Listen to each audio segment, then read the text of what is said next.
ओम ब्रह्म बृहस्पति नमः। ग्राम ग्रीम से गुरुवे नमः। ओम एम क्लीम शिव बृहस्पति नमः। इन्हीं मंत्रों के साथ आरंभ करते हैं गुरुवार व्रत कथा। बहुत समय पहले की बात है। भारतवर्ष में एक बहुत ही प्रतापी दानी राजा राज्य करता था। वह प्रतिदिन मंदिर में दर्शन के लिए जाता गुरु व ज्ञानियों की सेवा किया करता था। उसके दरवाजे से कोई भी निराश होकर नहीं लौटता। वह प्रत्येक गुरुवार को व्रत रखता, देवगुरु बृहस्पति देव का पूजन किया करता था। परंतु ये सब बातें उसकी रानी को बिल्कुल भी अच्छी नहीं लगती। न तो रानी व्रत रखती, न ही किसी को एक दमड़ी भी दान में देती। राजा से भी ऐसा ही करने को कहा करती थी। एक दिन राजा तो शिकार खेलने के लिए वन में गए हुए थे। घर पर रानी और दासी ही थे। उस समय देवगुरु बृहस्पति देव एक साधु का रूप धारण करके राजा के दरवाजे पर भिक्षा मांगने के लिए आए। उन्होंने भिक्षा मांगी तो वो रानी कहने लगी, हे साधु महाराज, मैं इस दान पुण्य से तंग आ गई हूँ। इस कार्य के लिए तो मेरे पति ही बहुत है। आप इस प्रकार की कृपा करें कि ये सब धन नष्ट हो जाए और मैं आराम से रह सकूं। साधु बोले, हे देवी, तुम तो बड़ी विचित्र हो। संतान और धन से तो कोई भी दुखी नहीं होता, इसको तो सभी चाहते हैं। पापी भी पुत्र और धन की अच्छी इच्छा रखता है। अगर आपके पास धन अधिक है तो भूखे मनुष्य को भोजन कराओ, प्याऊ लगवाओ, गरीबों को दान दो, धर्मशालाएं बनवाओ, कुएं, तालाब, बागवानी, बाग बगीचे आदि का निर्माण करो। निर्धन मनुष्यों की कुंवारी कन्याओं का विवाह करवाओ, यज्ञ आदि धार्मिक कार्य करो। इस प्रकार के कर्म करने से हे रानी, आपके कुल का और आपका नाम इस लोक में सार्थक होगा और आपको स्वर्ग की प्राप्ति होगी। मगर वह रानी इन बातों से खुश न हुई। वह बोली, हे साधु महाराज, मुझे ऐसे धन की आवश्यकता है ही नहीं जिसको किसी को दान में दूं और उसे रखने और उठाने में मेरा सारा समय बर्बाद हो जाए। साधु ने कहा, हे देवी, तुम्हारी ऐसी इच्छा है तो ऐसा ही होगा। मैं तुम्हें बतलाता हूँ, जैसा मैं कहता हूँ तुम बस वैसा करना। बृहस्पतिवार के दिन घर को गोबर से लीपना, अपने केशों को धोना, केशों में तेल लगाना। राजा से कहना कि वह बृहस्पतिवार को हजामत कराए, भोजन में मांस मदिरा खाए, कपड़े धोबी को धुलने के लिए डालना। इस प्रकार 7 बृहस्पतिवार करने से तुम्हारा सब धन नष्ट हो जाएगा और तुम आराम से रह सकोगी। ऐसा कहकर साधु महाराज वहां से चले गए। रानी ने साधु के कहे अनुसार वैसा ही किया। 3 बृहस्पतिवार ही बीते थे कि उनका राज्य तो दूसरे राजा ने छीन लिया। अब तो वे दोनों, राजा और रानी, बिना भोजन के लिए तरसने लगे। तब वह राजा रानी से कहने लगा, रानी, तुम यहाँ पर रहो, मैं दूसरे देश को जाऊं, क्योंकि यहाँ मैं कोई कार्य नहीं कर सकता। यहाँ मुझे सभी जानते हैं। देश चोरी परदेश भीख के बराबर है। ऐसा कहकर राजा तो परदेश चला गया। वहाँ राजा जंगल में जाता, लकड़ी काट कर लाता और शहर में बेचता। इधर रानी और दासी भी नगर में छिपकर अत्यंत दुखी होकर रहने लगी। किसी दिन भोजन मिलता तो किसी दिन जल पीकर ही बेचारी रह जाती। एक समय रानी और दासी को 7 रोज बिना भोजन के व्यतीत करने पड़े।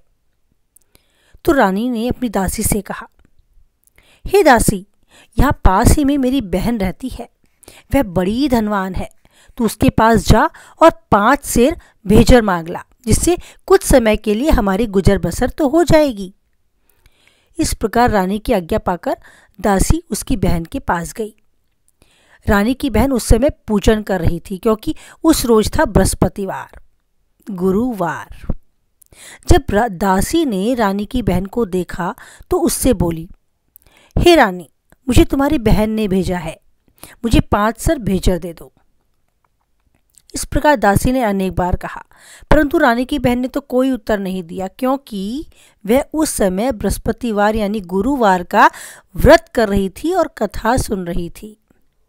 जब बांदी को किसी प्रकार का उत्तर नहीं मिला तो बड़ी दुखी हुई और क्रोध में वापस लौटकर रानी के पास आई और उससे बोली, हे रानी, तुम्हारी बहन तो बड़ी आदमी ने, बड़ी घमंडी है। वह छोटे मनुष्यों से तो बात करना पसंद ही नहीं करती। मैंने उससे भेजर मांगी तो उसने कोई उत्तर नहीं दिया। रानी बोली, हे दासी, इसमें उसका कोई दोष नहीं है। जब बुरे दिन आते हैं ना तो कोई सहारा नहीं रहता। अच्छे बुरे का पता तो आपत्ति के समय ही लगता है। जो ईश्वर की इच्छा होगी वही होगा। यह सब हमारे भाग्य का दोष है। इधर रानी की बहन ने देखा कि मेरी बहन की दासी आई थी, परंतु मैं ना उससे बोली ना ही खड़ी हुई। वो तो बड़ी दुखी हुई होगी। यह सोच कथा को सुनकर बृहस्पति देव का पूजन समाप्त कर वह रानी अपनी बहन से मिलने चल दी। जाकर बहन से कहने लगी, हे बहन, मैं बृहस्पतिवार का व्रत कर रही थी, तुम्हारी दासी आई थी, परंतु जब कथा होती है ना उठते हैं ना बोलते, इसलिए मैं कुछ न बोल पाई। कहो दासी को क्यों भेजा था? रानी बोली, बहन, हमारे पास अनाज नहीं है। वैसे तुमसे कोई बात छिपी तो नहीं, इसी कारण दासी को तुम्हारे पास 5 सेर भेजड़ लेने के लिए भेजा था। रानी की बहन ने उत्तर दिया, हे बहन, बृहस्पति भगवान तो सबकी मनोकामनाएं पूर्ण करते हैं। देखो, शायद घर के अंदर कुछ अनाज रखा हो। इस प्रकार के वचन जब रानी ने सुनी तो घर के अंदर जाकर देखा, और क्या देखा कि यहाँ तो एक घड़ा भेजर का भरा रखा है। अब तो रानी और बांदी बड़ी खुश हुई। दासी कहने लगी कि हे रानी, हम भी बृहस्पतिवार का व्रत करेंगे, पूजन करेंगे। अगर इनसे व्रत की विधि पूछ ली जाए तो हम भी ज़रूर करेंगे। आप पूछे इनसे विधि। तब रानी ने अपनी बहन से पूछा, हे बहन, बृहस्पतिवार का व्रत कैसे करते हैं? पूजन किस प्रकार होता है? रानी की बहन ने कहा, हे बहन, बृहस्पतिवार के दिन व्रत रखो। चने की दाल, गुड़ और मुनक्का से बृहस्पति देव का, विष्णु भगवान का, केले की जड़ से पूजन करो। फिर कथा कहो, सुनो। पीला भोजन बनाओ, पीले वस्त्र पहनो। इस प्रकार करने से गुरु भगवान प्रसन्न होते हैं, अन्न पुत्र धन देते हैं और सबकी मनोकामनाएं पूर्ण करते हैं। इस प्रकार रानी और दासी दोनों ने निश्चय किया कि बृहस्पति भगवान का व्रत पूजन जरूर किया करेंगे। 7 रोज बाद जब बृहस्पतिवार आया तो उन्होंने व्रत रखा। घुड़साल में जाकर चना गुड़ आदि बीन लाई। अब गुड़ और चने की दाल से केले की जड़ का और भगवान विष्णु का उन्होंने पूजन किया। पर पीला भोजन कहाँ से आए? बेचारी बड़ी दुखी हुई, परंतु उन्होंने व्रत रखा था ना, तो इस कारण बृहस्पति देव प्रसन्न थे। स्वयं देवगुरु बृहस्पति देव 2 थालों में सुंदर पीला भोजन लेकर आए और दासी को देकर बोले, हे दासी, यह तुम्हारे और रानी के लिए भोजन है, तुम दोनों भोजन कर लेना। दासी भोजन पाकर बड़ी प्रसन्न हुई और रानी से बोली, चलो रानी जी, भोजन कर लो। रानी को इस विषय में कुछ पता ही नहीं था, इसीलिए वे दासी से बोली, तू ही भोजन कर, क्यों व्यर्थ में हमारी हंसी उड़ाती है। दासी बोली, एक महात्मा भोजन दे गए थे। तब रानी ने उत्तर दिया, वो महात्मा तो सिर्फ तेरे लिए भोजन दे गए थे, इसलिए तू ही भोजन कर। तो दासी ने रानी को संतुष्ट किया। नहीं रानी जी, नहीं, वह महात्मा हम दोनों के लिए 2 थालों में भोजन दे गए थे, इसलिए आप और हम दोनों साथ में भोजन करेंगे। इस प्रकार रानी और बांदी यानी दासी दोनों ने साथ में भोजन किया। गुरु भगवान को पहले नमस्कार करा और भोजन आरंभ किया। अब वे दोनों प्रत्येक बृहस्पतिवार को व्रत रखने लगी, देवगुरु बृहस्पति देव का और विष्णु भगवान का पूजन करने लगी। बृहस्पति भगवान की कृपा से फिर रानी और दासी के पास धन हो गया। रानी पर उसी प्रकार दोबारा से आलस्य करने लगी। तब दासी बोली, देखो रानी, पहले इस प्रकार आप आलस्य करती थी ना, आपको धन रखने में कष्ट भी होता था, इसी कारण सभी धन नष्ट हो गया था। अब बड़ी मुसीबतों के बाद ये धन मिला है, इसीलिए हमें दान पुण्य करने चाहिए। चलिए हम भूखे मनुष्यों को भोजन कराएं, प्याऊ लगवाएं, ब्राह्मणों को दान दें, कुएं, तालाब, बागवानी आदि का निर्माण कराएं, मंदिर पाठशालाएं बनाएं, दान दें, कुंवारी कन्याओं का विवाह कराएं। हम धन को शुभ कर्मों में खर्च करें, जिससे हमारे कुल का नाम होगा, यश बढ़ेगा और स्वर्ग की प्राप्ति होगी। हमारे पितर भी प्रसन्न हो जाएंगे। रानी ने इस प्रकार के कर्म करने आरंभ कर दिए तो काफ़ी यश फैलने लगा। एक दिन रानी और दासी विचार करने लगी, राजा न जाने राजा किस हाल में होंगी, उनकी कोई खबर भी नहीं है। गुरु भगवान से उन्होंने प्रार्थना करी। भगवान ने रात्रि में राजा को स्वप्न दिया और कहा, हे राजा, उठ, अपने देश को जा। राजा प्रातःकाल उठा और विचार करने लगा कि मेरे पास कुछ भी धन नहीं है। जब मैं परदेश आया था तो घोर कष्ट में था। प्रतिदिन जंगल में जाता, लकड़ी बीन कर लाता, उन्हें शहर में बेचता और बड़े दुखी जीवन को कठिनता के साथ व्यतीत कर रहा था।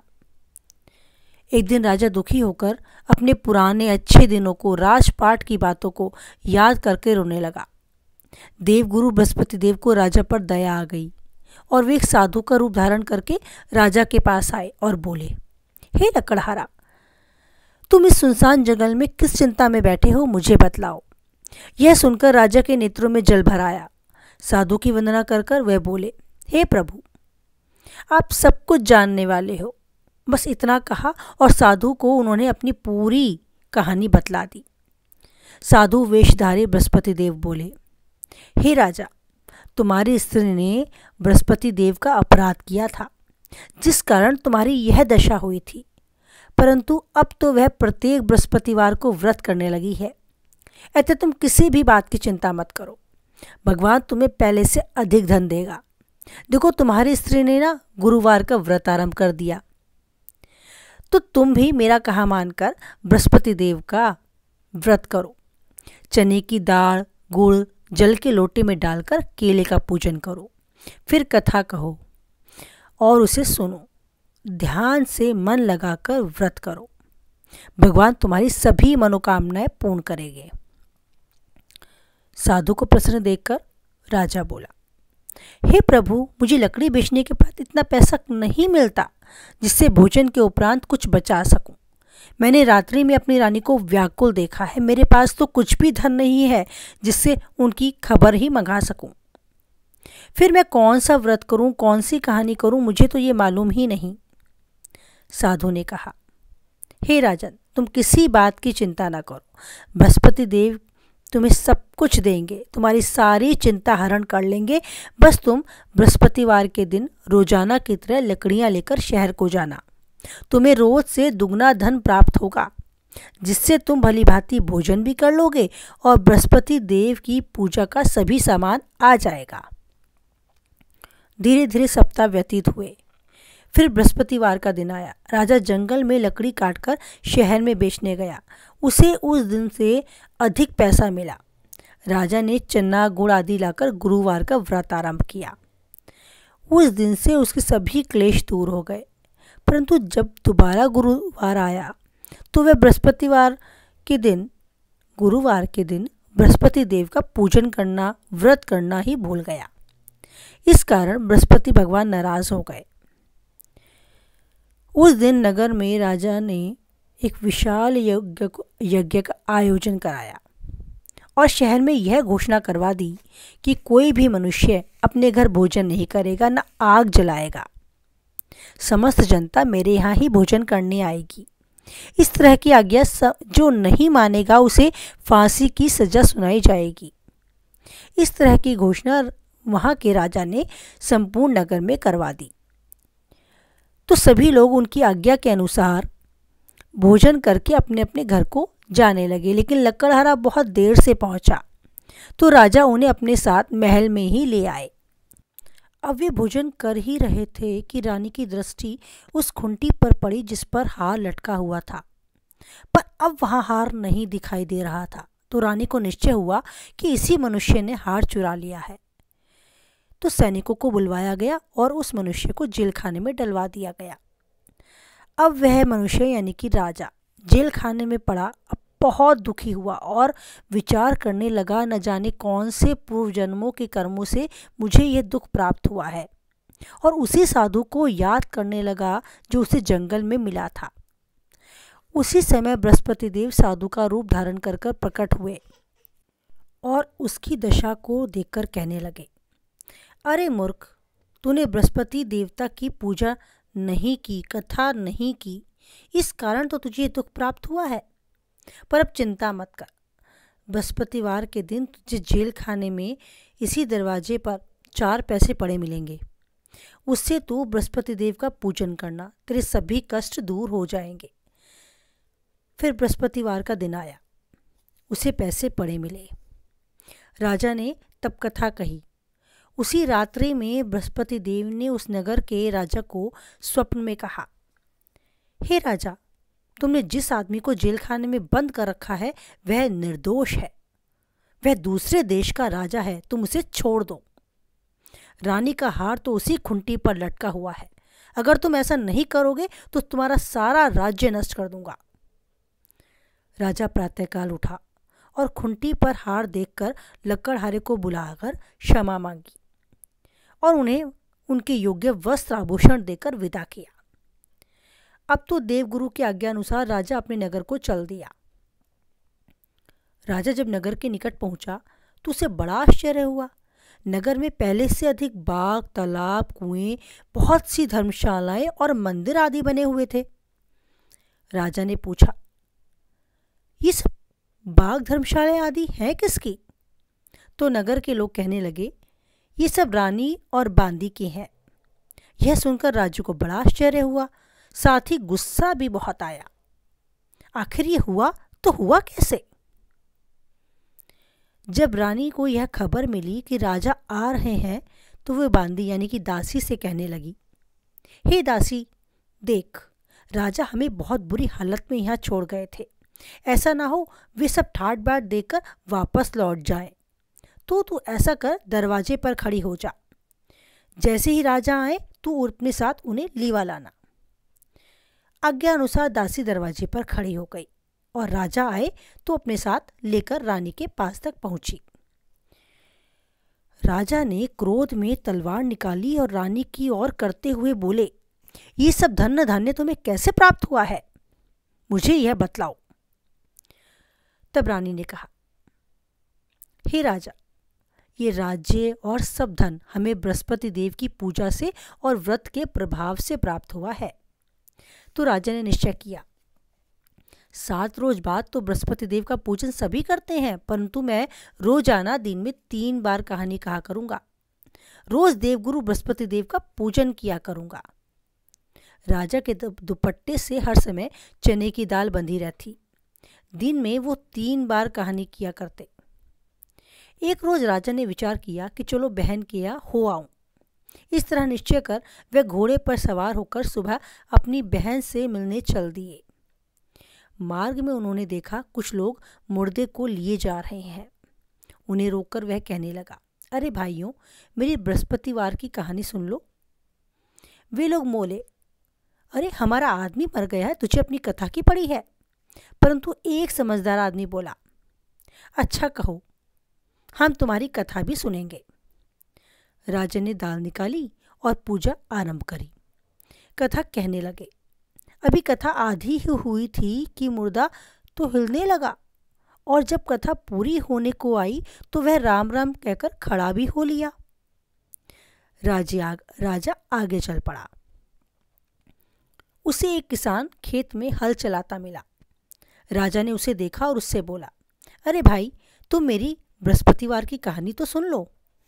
किसान बोला, जब तक तेरी कथा सुनूंगा तब तक तो मैं 4 हरिया जोत भी लूंगा। तू जा अपनी जाके कहानी किसी और को सुनाना।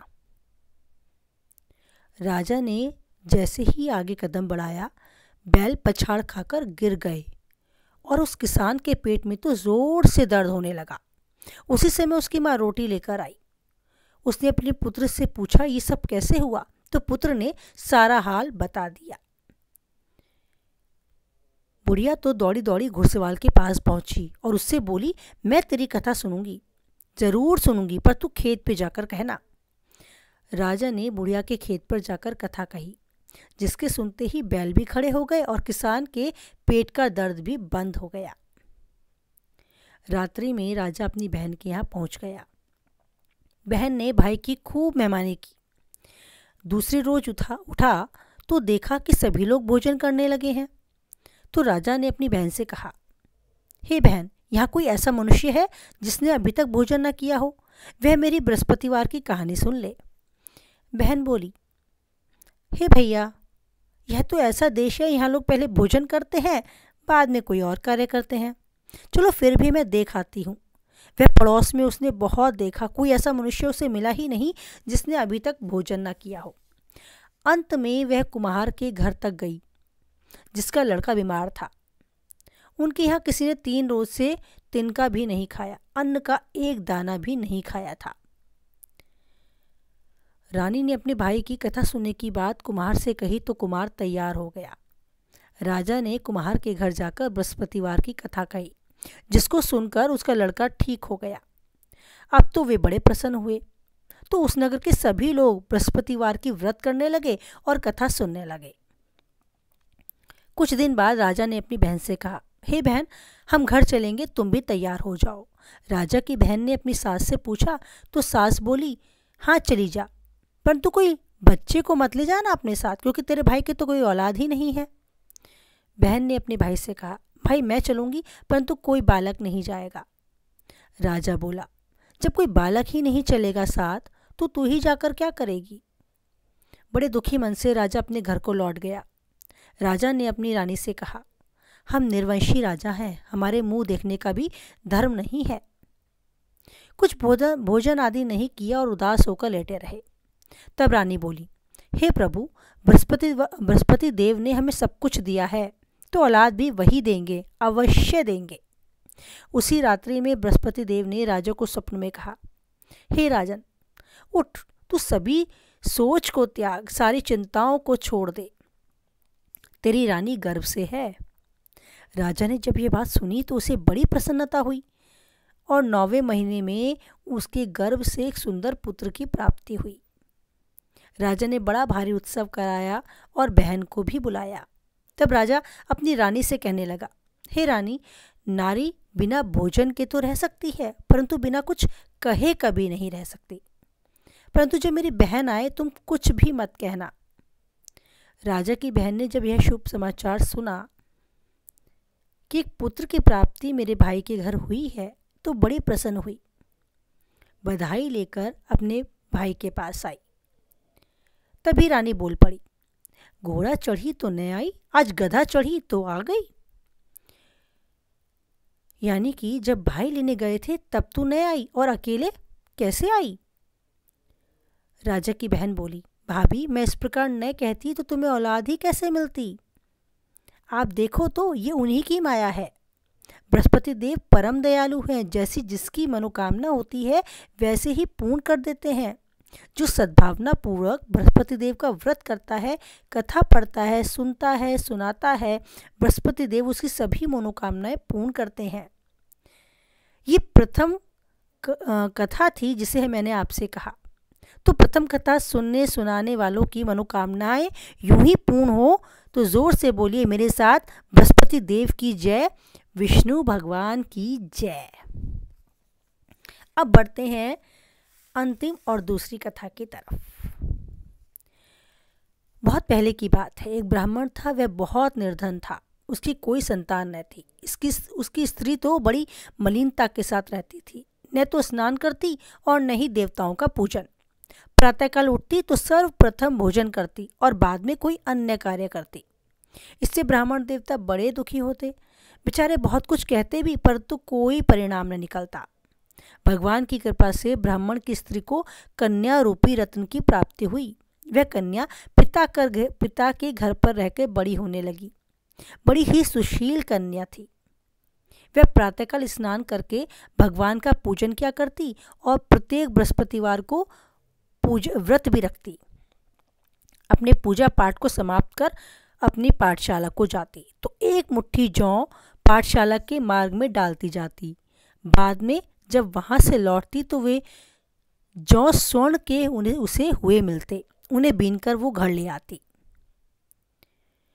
एक दिन वह बालिका सूप में सोने के जौ साफ कर रही थी, फटक रही थी। उसके पिता ने देख लिया तो बेटी से कहा, सोने के जौ फटकने के लिए, साफ करने के लिए तो बेटी सोने का सूप ही होना चाहिए। दूसरे दिन था गुरुवार। कन्या ने व्रत रखा और बृहस्पति देव से प्रार्थना की कि प्रभु, यदि सच्चे मन से मैंने आपकी पूजा या अर्चना की हो तो आप मुझे सोने का सूप दें। बृहस्पति देव ने उसकी प्रार्थना स्वीकार कर ली।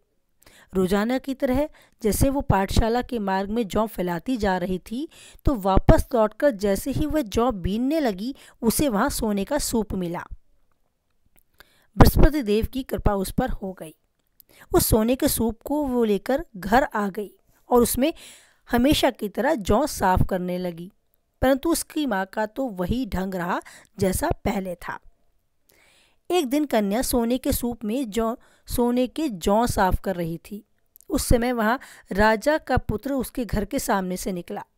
कन्या के रूप रंग को देखकर बड़ा मोहित हुआ और घर जाकर भोजन आदि त्याग कर उदास होकर लेट गया। राजा को इस बात का जैसे ही पता लगा तो मंत्रियों के साथ उसके पास आए और बोले, बेटा तुम्हें किस बात का कष्ट है? किसने तुम्हारा अपमान किया है? हमें बताओ, हम वही कार्य करेंगे जिससे तुम प्रसन्न हो। अपने पिता की बातों को सुनकर राजकुमार बोला, पिताजी, आपकी कृपा से मुझे कोई दुख नहीं है, किसी ने मेरा अपमान नहीं किया है, परंतु मैं उस लड़की से विवाह करना चाहता हूँ जो सोने के सूप में सोने के जौ साफ कर रही थी। यह सुनकर राजा को बड़ा आश्चर्य हुआ। वह बोले, बेटा, सोने के सूप में सोने की जौ साफ करने वाली कन्या का पता तुम ही हमें बताओ, हम उस कन्या के साथ तुम्हारा विवाह अवश्य ही करा देंगे। राजा से ऐसा आश्वासन पाकर राजकुमार ने उस लड़की का घर का पता अपने पिता को बताया। तब मंत्रियों को उनके घर भेजा और उस ब्राह्मण को सारा हाल बताया। ब्राह्मण देवता राजकुमार के साथ अपनी पुत्री का विवाह करने को तैयार हो गए। विधि विधान के अनुसार उन्होंने अपनी कन्या का विवाह राजकुमार के साथ कर ही दिया। परंतु विवाह के बाद उस घर में गरीबी का निवास हो गया। भोजन बड़ी मुश्किल से मिलता, अन्न की बड़ी दिक्कत रहने लगी। एक दिन दुखी होकर ब्राह्मण देवता अपनी पुत्री के पास गए। बेटी ने पिता की दुखी अवस्था को देखा तो माँ का हाल भी पूछा। ब्राह्मण ने सभी हाल बता दिया।